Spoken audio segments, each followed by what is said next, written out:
spice, and everything nice.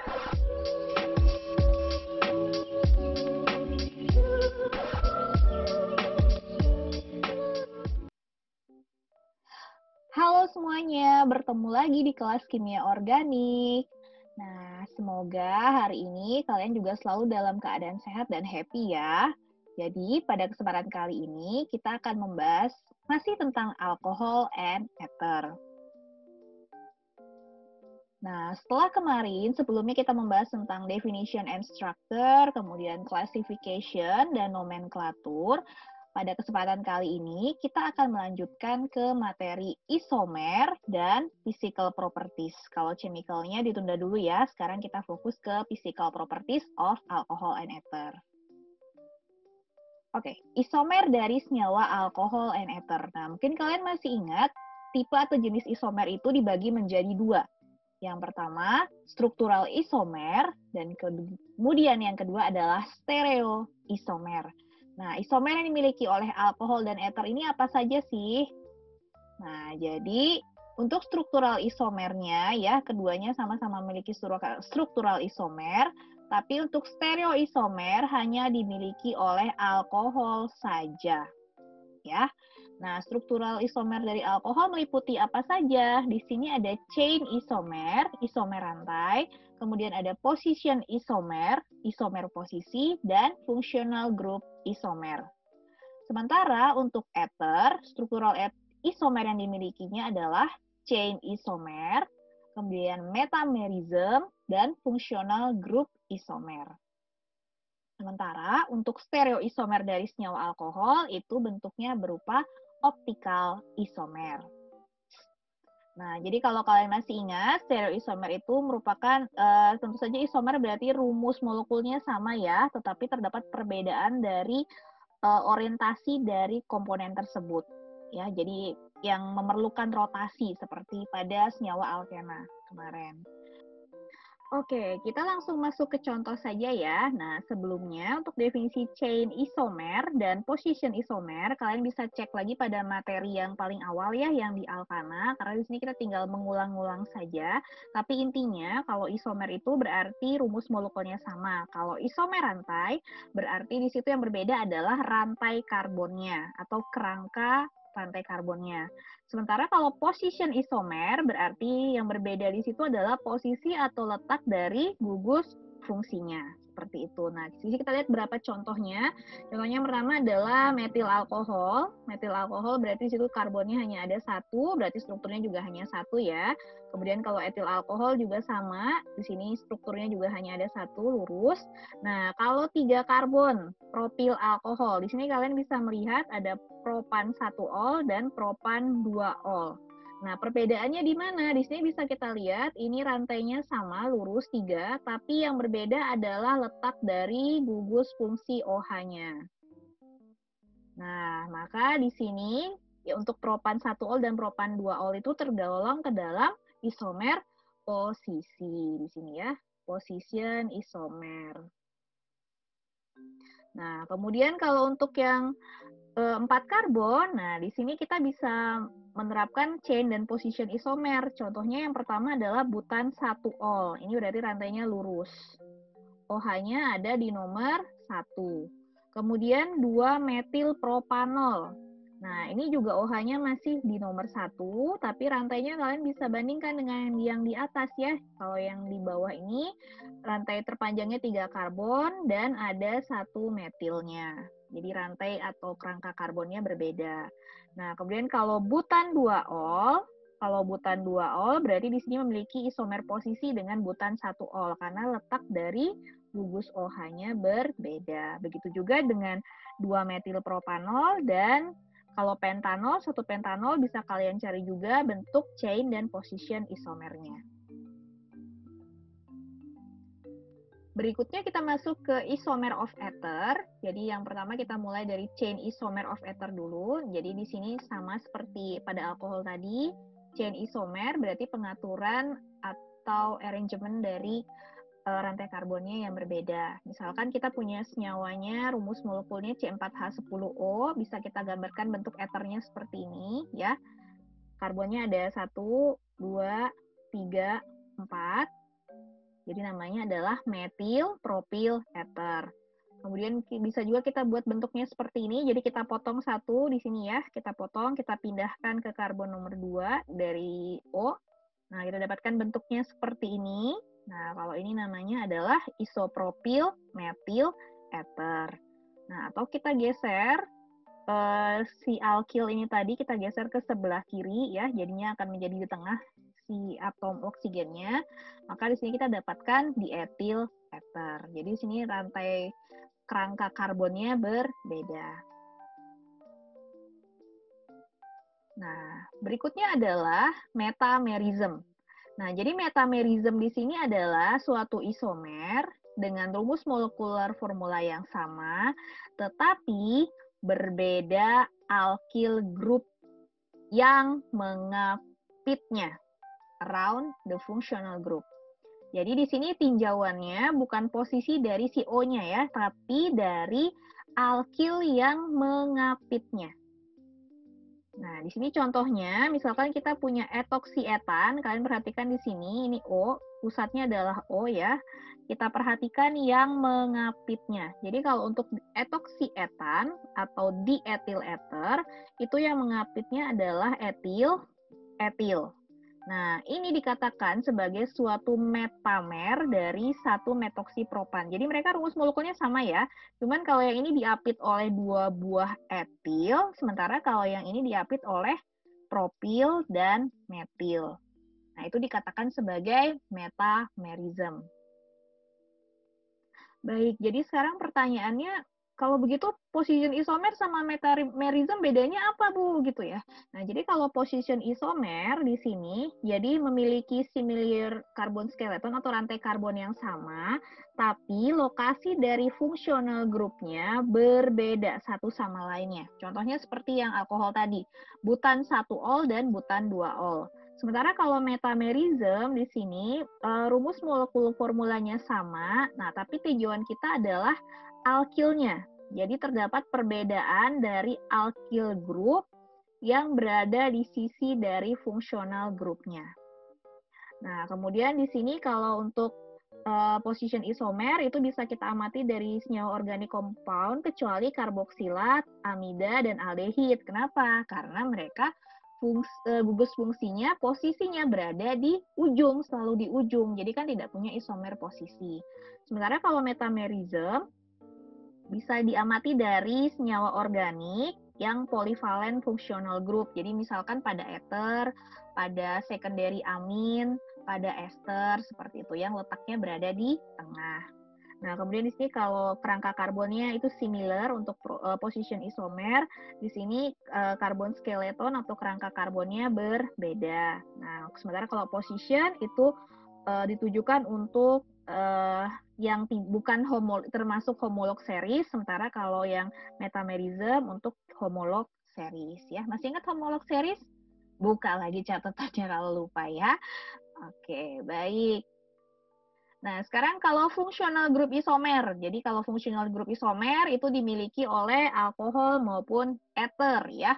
Jadi fungsional grup isomer di sini memiliki rumus molekular formula yang sama tapi berbeda pada fungsional grupnya. Nah, jadi di sini tentu saja alkohol dan ether merupakan suatu fungsional isomer. Makanya kita bahasnya barengan ya. Oke, jadi kalau misalkan seperti ini ditanyakan how many functional isomer yang terdapat pada compound dengan rumus molekular formulanya C3H8O. Nah, berarti kita menggambar senyawa alkohol dan ether yang memenuhi rumus molekul ini. Berarti kita bisa gambarkan seperti ini. Wah, ternyata ada 3 ya. Jadi bisa kita gambarkan yang pertama adalah 1 propanol, ya, lurus seperti ini. Kemudian 2 propanol. Ada lagi kemungkinan alkoholnya yang lain? Ada dipindah-pindah? Tidak ada ya. Jadi cukup 2 ini saja. Kemudian satu lagi adalah bentuk eternya, yaitu yang memenuhi adalah metoksietan, ya, atau etil metil eter. Hampir kebalik alfabetisnya ya. Jadi seperti itu. Nah, sekarang misalkan kita punya masalah nih, kan Ibu sukanya ngasih masalah ya buat kalian ya. menambah masalah-masalah kalian. Jadi misalkan di sini pertanyaannya adalah draw all possible constitutional isomer dari C4H10O. Nah, itu artinya kalian ingat lagi yang termasuk konstitusional isomer itu apa saja. Di sini kan permintaannya adalah all possible. Berarti segala konstitusional isomer yang mungkin dari C4H10. Jadi jawaban kita di sana meliputi chain isomer, tentu saja. Chain isomernya dari siapa? Dari alkohol dan ether. Terus kemudian position isomer. Position isomernya berarti untuk si alkohol, metamerismnya untuk si ether. Atau sekalian semuanya ya, berarti fungsional grup isomer. Jadi intinya kalau ditanya semua konstitusional isomer yang mungkin, berarti di situ kita menggambar senyawa alkohol dan ether yang memenuhi rumus ini. Semuanya berarti yang digambarnya nggak boleh pilih-pilih, Bu, saya 2 aja lah, Bu, ya. Nggak, berarti kalau mintanya all berarti gambarkan semuanya. Seperti itu. Kira-kira ada berapa ya? C4H10 ada yang sambil nyoret-nyoret mungkin bisa tulis di kolom komentar dapat berapa struktur nih untuk C4H10 ya. Oke. Bu, gampang, Bu, saya tinggal browsing aja di internet. Iya, memang tinggal browsing, cuman kan pengalamannya ya kalau nyoba sendiri itu lebih greget gitu. Oke. Berikutnya kita masuk ke isomer dari alkohol, tapi di sini yang golongannya merupakan stereoisomer. Ya, jadi di sini kita memiliki optical isomer. Nah, jadi ini berbeda dari senyawa alkena sebelumnya ya, di mana juga memiliki stereoisomer, tapi bentuknya adalah geometrical isomer. Nah, jadi senyawa yang memiliki optical isomer itu merupakan senyawa yang seperti apa? Jadi molekul ya, yang terdapat perbedaan secara 3 dimensi. Nah, dilihatnya dari mana? Dilihat dari penempatan dari substituennya ya yang berada pada satu atau lebih atom dari suatu molekul tersebut. Jadi penempatan dari substituennya. Bu, agak pusing Bu dengan penjelasannya itu gimana maksudnya. Oke, coba kita lihat ya di sini ya. Jadi kenapa bisa ada optical isomer? Jadi kita punya 2 buah senyawa, senyawa A dan senyawa B. Kita perhatikan dulu apakah senyawa ini tersusun atas komponen yang sama. Kita lihat di sini atom pusatnya adalah bola hitam ya, yang ini, bola hitam. Kemudian kita lihat substituen yang terikat pada bola hitam ini. Apakah sama? Kita lihat ternyata sama-sama memiliki bola hijau, terikat bola hijau, sama-sama terikat bola biru, kemudian bola orange, dan bola berwarna pink. Nah, sekarang kalau sih ada kata-kata placement atau penempatan, menurut kalian ini posisinya udah sama belum? Atau belum gitu ya? Kalau kita lihat sih belum ya. Kayak yang sama tuh baru yang hijau sama-sama di atas, kemudian yang pink berada di tengah. Tapi kalau untuk senyawa A, yang bola orange-nya berada di sebelah kanan, ya, yang ini. Kemudian yang bola birunya berada di sebelah kiri. Sementara kalau untuk senyawa B, di sini bola orange-nya berada di sebelah kiri, sementara birunya berada di sebelah kanan. Nah, seandainya nih kita putar nih, yang A-nya tidak usah kita sentuh-sentuh, kalian membayangkan, berimajinasi kalau senyawa B-nya ini kita putar. Kita putar ke sebelah kiri. Kita putar sebanyak berapa derajat berarti? Jadi sekitar 180 derajat ya, 180 derajat. Kok 360 kan balik lagi ya. Sekitar 180 derajat kita putar, apakah si B ini akan menempati posisi yang sama dengan senyawa A? Jadi coba ya, ini berarti yang birunya kita putar, dia akan berada di sini, di bola orange. Yang orange-nya akan berada di biru, tapi yang si pink-nya berarti akan berada di belakang. Setuju? Gimana sih Bu maksudnya? Oke, kita lihat ya. Nah, seperti ini maksudnya ya. Jadi kalau kita putar, nah, ternyata posisinya akan menjadi seperti ini, yang seperti tadi Ibu ilustrasikan di slide sebelumnya. Jadi yang pinknya jadi karena kita putar jadi ke belakang ya, sementara birunya, oke, birunya jadi ke sebelah kiri, dan bola orange-nya juga di sebelah kanan. Tapi ternyata posisinya antara A dan B tidak persis sama. Kalau kalian masih penasaran, coba kalian bayangkan kalian putar-putar lagi. Apakah akan sama posisinya dengan A? Kalau pengalaman Ibu, jadi kalau berdasarkan pengamatan di sini ya, mereka tidak akan persis sama. Dan there is no way that you can rotate them so that they look exactly the same. Jadi mereka itu tidak akan mungkin sama satu sama lainnya. Nah, oleh karena itu mereka dikatakan isomer satu sama lain. Nah, jadi ini supaya lebih mudah tergambarkannya ya. Jadi kita punya yang disebut sebagai chiral objek, dan achiral objek. Jadi chiral objek itu kalau tadi pada senyawa yang sebelumnya berarti senyawa tersebut memiliki substituen yang berbeda. Ya, jadi kalau karbon berarti keempat tangan karbonnya itu memegang substituen yang berbeda. Nah, jadi kalau untuk di sini, kita misalkan kita analogikan dengan tangan kita punya tangan kiri dan tangan kanan, ya kalian juga bisa sambil coba. Tangan kita keduanya tersusun atas komponen yang sama. Ada jari kelingking, ada jari manis, ada jari tengah, telunjuk, dan jempol. Nah, tapi di sini kalau misalkan kita tumpuk kedua tangan kita, menumpuknya bukan telapak tangan ketemu telapak tangan ya, tapi telapak tangan ketemu punggung kanan. Jadi misalkan yang punggung tangan sebelah kanan kalian tumpukkan ke telapak tangan kiri. Nah, ternyata setelah ditumpuk di situ tidak bertemu satu sama lain. Maksudnya jempol tidak bertemu jempol, kelingking tidak bertemu kelingking. Makanya di sini dikatakan cannot be superimposed. Jadi tidak persis sama atau bertumpuk persis sama satu sama lain. Nah, ini dikatakan sebagai chiral ya, atau objek chiral. Nah, mereka dikatakan isomer juga berarti tangan kita itu. Jadi kanan kiri penyusunnya sama tapi ternyata berbeda ya kalau kita tumpuk.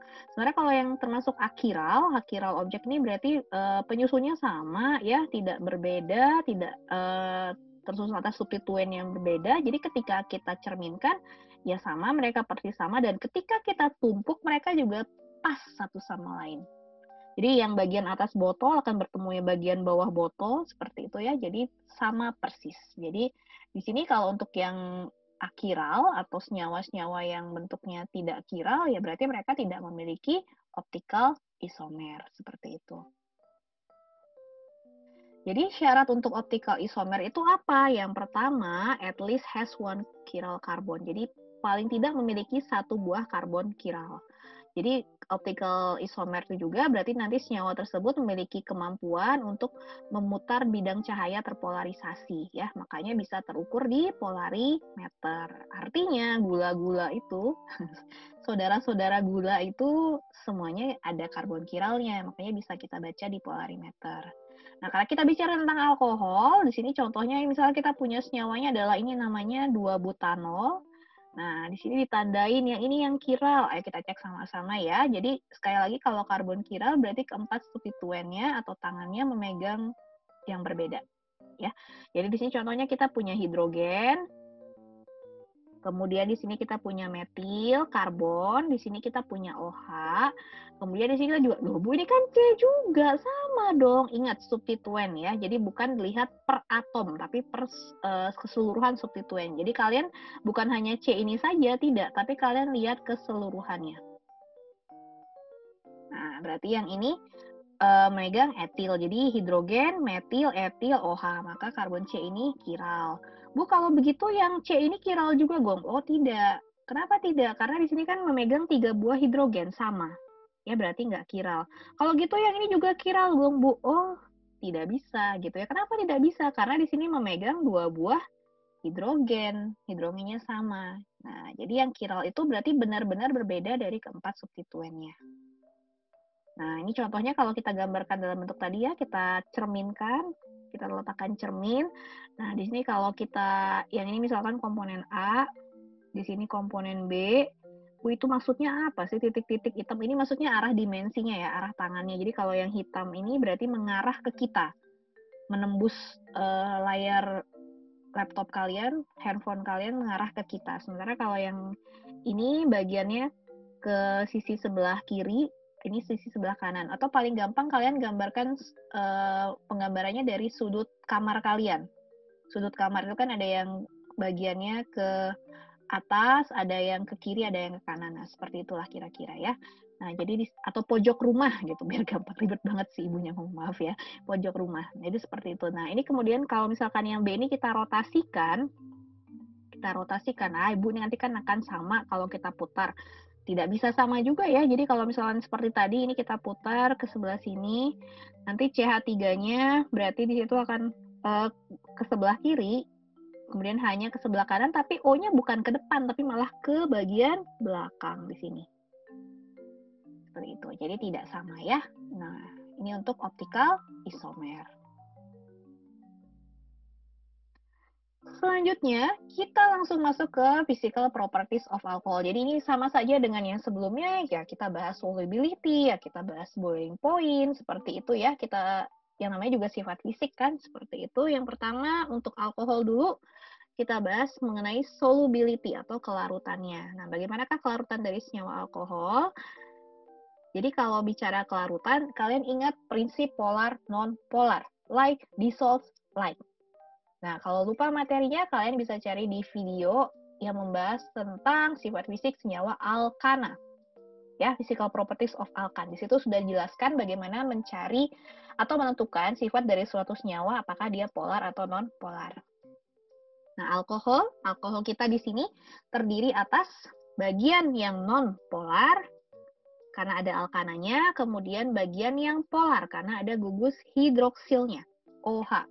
Kenapa OH polar? Karena perbedaan elektronegatifnya tinggi antara O dan H, seperti itu. Itu cek lagi ya di materi alkana. Nah, di sini penggambarannya kita punya misalkan propanol, berarti yang OH ini bagian yang polar, yang non-polarnya bagian alkananya, C3. Atau misalkan seperti ini, penggambarannya lagi di sini kalau metanol berarti yang bagian C-nya bagian non-polar, OH-nya bagian polar. Kalau yang lebih panjang lagi misalkan oktanol, nah oktanol rantai karbon 8-nya itu berarti non-polar, OH-nya bagian yang polar. Nah, di sini bagaimana kelarutannya? Jadi, low molecular weight alkohol berarti alkohol dengan bobot molekul yang lebih kecil atau rendah are completely soluble in water. Berarti larut dalam air.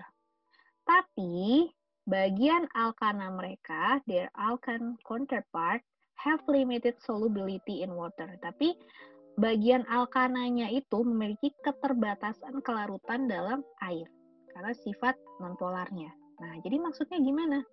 Nah, maksudnya seperti ini. Kalau misalkan rantai alkananya pendek, contohnya seperti ini, hanya satu karbon, bagian nonpolarnya berarti hanya sedikit ya. Nah, berarti senyawa alkohol tersebut akan menjadi very soluble in water. Berarti sangat larut dalam air. Tapi kalau misalkan bagian nonpolarnya panjang, berarti dia akan mengalahkan sifat polarnya atau sifat OH-nya. Ini kan panjang ya, ada C-nya, ada 1, 2, 3, 4, 5. Banyak lah C-nya yang ini ya. Nah, karena sini berarti dominan sifat nonpolar, maka senyawa alkohol tersebut akan menjadi tidak larut dalam air. Nah, jadi di sini kelarutan dari alkoholnya itu dalam air gitu ya, atau dalam larut polar itu tergantung dari panjangnya alkyl chain atau rantai karbon dari alkohol tersebut. Nah, jadi di sini monohidroksi alkohol berarti yang OH-nya 1, yang rantai karbonnya lebih panjang dari 3 karbon itu tidak terlalu larut dalam air. Berarti yang paling larut dalam air itu adalah C1 sampai C3. Nah, jadi kenapa bisa larut dalam air? Nah, di sini berarti kembali lagi seperti materi sebelumnya. Kalian ingatkan ikatan hidrogen. Nah, larut dalam air karena antara alkohol, di sini alkoholnya ya, OH, itu mengalami interaksi yang membentuk ikatan hidrogen dengan air. Ini OH ya. OH, water maksudnya air. Nah, di sini antara hidrogen dari air dan O dari alkohol itu mereka membentuk yang namanya ikatan hidrogen. Nah, sehingga bisa larut dalam air. Seperti itu. Nah, ini penggambaran berikutnya. Di sini bisa kalian lihat dari metanol sampai dekanol. Itu kalian bisa lihat yang 3 senyawa alkohol pertama sangat larut dalam air, tapi kemudian kelarutannya berkurang. Sampai akhirnya di C10 itu tidak larut dalam air, karena lebih dominan sifat nonpolarnya. Baik, berikutnya adalah boiling points. Nah, ingat kalau boiling point berarti berkaitan dengan ikatan. Semakin banyak ikatannya, semakin kuat ikatannya, maka semakin banyak pula energi yang kita butuhkan untuk memutuskan ikatan tersebut sehingga terjadi proses mendidih. Ya, jadi ingat ikatannya. Itu prinsipnya boiling point. Jadi yang pertama di sini alkohol have higher boiling point than alkan of similar molecular weight. Jadi alkohol tuh yang pertama memiliki boiling point lebih tinggi dari alkana. yang bobot molekulnya mirip. Nah, ini penggambarannya kita punya etan, ada kloroetan, ada etanol. Kalian lihat ini jumlah karbonnya sama-sama 2 ya, walaupun ini bobot molekulnya sih berbeda ya. Kita lihat dari jumlah karbonnya saja sama-sama 2. Ini boiling point-nya minus 89 derajat. Nah, ada si Cl, kloroetan, jadi 12 derajat. Tapi ketika ada OH, di sini langsung melonjak tinggi menjadi 78 derajat Celcius. Nah, kalau kalian perhatikan materi yang disampaikan oleh Bapak Rusman kemarin, ya beliau sudah menyampaikan nih ada jenis-jenis ikatan yang mempengaruhi boiling point. Ayo ingat-ingat lagi ikatannya apa. Nah, ini contoh-contohnya juga antara etan, metanol, etanol, etandiol. Nah, ini sesama alkohol, kalian perhatikan metan dan etan ternyata lebih tinggi etanol. Antara etanol dengan etandiol yang OH-nya 2 ternyata lebih tinggi etandiol. Nah, apakah kalian bisa menyimpulkan sesuatu di sini ya, dikait-kaitkan? Nah, ini jenis ikatan. Kalau di alkana itu kan ikatannya hanya ikatan London force gitu ya. Kemudian kalau untuk yang ada alkoholnya, di sini kalian perhatikan ada hydrogen bonding and more hydrogen bonding. Nah, jadi di sini kesimpulannya kita tarik beberapa pernyataan dulu. Jadi pada waktu di alkana, kalian sudah melihat sama-sama ya bahwa boiling point-nya itu akan semakin meningkat diiringi dengan pertambahan rantai karbon. Hal yang sama terjadi pada alkohol. Nah, jadi semakin bertambah rantai karbonnya, berarti ikatannya kan makin banyak. Nah, berarti semakin banyak energi yang dibutuhkan. Maka boiling point-nya akan semakin tinggi. Oleh karena itu di sini metanol dan etanol ya lebih tinggi etanol. Seperti itu. Nah, kalau di sini alkohol dengan jumlah hidroksil grup ya, alkohol dengan jumlah hidroksil grup lebih dari 1 atau polihidroksi alkohol itu memiliki lebih banyak atau lebih tinggi boiling point-nya dari monohidroksi alkohol karena semakin banyak apa? Semakin banyak hidrogen bondingnya. Nah, ini kemarin ya, hidrogen bonding. Nah, pengaruhnya besar sekali ya. Jadi di sini keberadaan hidrogen bonding itu akan mengakibatkan ikatan atau interaksi yang terbentuk antar molekul alkohol terus menjadi lebih kuat sehingga lebih banyak energi yang kita butuhkan ya. Jadi di sini hidrogen bonding itu merupakan ikatan yang terkuat atau the strongest intermolecular force ya, ikatan intermolekular yang paling kuat. Kemudian kalau alkana itu kan dia nama ikatannya itu namanya London force ya. Nah, itu lebih lemah gitu, lebih gampang untuk diputuskan. Gitu ya. Nah, ini sudah pernah kalian lihat juga sepertinya di sini alkohol dibandingkan dengan beberapa senyawa lain. Ternyata boiling point-nya lebih tinggi ya. Ini kalau dibandingkan dengan butana, metoksi, etan, eter, propanal, aseton, ternyata alkohol itu karena keberadaan hidrogen bondingnya lebih tinggi. Kalau di antara keton dan aldehid kemarin sudah dibahas kan ya ada interaksinya yang terjadi itu apa. Nah, apakah lebih kuat atau lebih lemah dari alkohol? Kalian sebenarnya bisa menyimpulkan sendiri. Nah, kemudian ini viskositas dari senyawa alkohol. Nah, kalau untuk viskositas dari senyawa alkohol, supaya lebih gampang tergambarnya lebih jelas, nanti Ibu ada menyertakan video yang di luar video ini ya, attachment-nya kalian bisa lihat di situ dan bisa langsung menyimpulkan juga. Jadi biar nggak lihat Ibu ngomong di slide aja, kebetulan bukan Ibu yang buat, videonya ada di YouTube dan itu cukup bagus, jadi bisa menggambarkan bagaimana viskositas dari senyawa alkohol. Teringat sesuatu dengan gambar ini? Teringat apa? Stok ya, metode stok. Oke, baik. Ya, berikutnya kita masuk ke ether, physical properties of ether. Nah, jadi di sini untuk ether, kelarutan dari senyawa ether. Ini kelarutannya ya. Nah, di sini untuk ether ternyata juga bisa membentuk hidrogen bonding dengan water molecule ya. Dengan water molecule. Nah, tapi di sini yang perlu kalian perhatikan, ether containing up to 3 carbon, berarti ether yang terdiri atas 3 karbon itu larut dalam air. Ya, jadi kenapa larut dalam air? Karena mereka bisa membentuk ikatan hidrogen dengan si airnya. Nah, tapi berarti seperti pada alkohol tadi, the solubility decrease, berarti berkurang seiring dengan pertambahan jumlah rantai karbonnya. Jadi semakin panjang atau semakin banyak karbonnya, lebih dari 3, maka semakin tidak larut dalam air. Jadi kesimpulannya dari diethyl ether yang 4 karbon itu sudah tidak larut dalam air. Seperti itu. Nah, kemudian kalau untuk boiling point-nya, untuk boiling point dari senyawa ether, ether punya atom oksigen, tapi tidak ada OH yang terikat di sini. Jadi di sini antara molekul ether itu sendiri itu berarti tidak bisa membentuk ikatan hidrogen, ya. Nah, jadi di sini karena tidak adanya keberadaan dari hidrogen, tidak bisa membentuk interaksi hidrogen bonding, maka kalau kita bandingkan dengan alkohol, dengan yang tadi ya, maka itu bisa kita lihat boiling point-nya akan menjadi lebih rendah. Tapi kalau sama alkana sebenarnya hampir mirip ya, cuma beda-beda sedikit gitu. Beda sedikit saja. Jadi masih mirip-mirip seperti alkana boiling point-nya.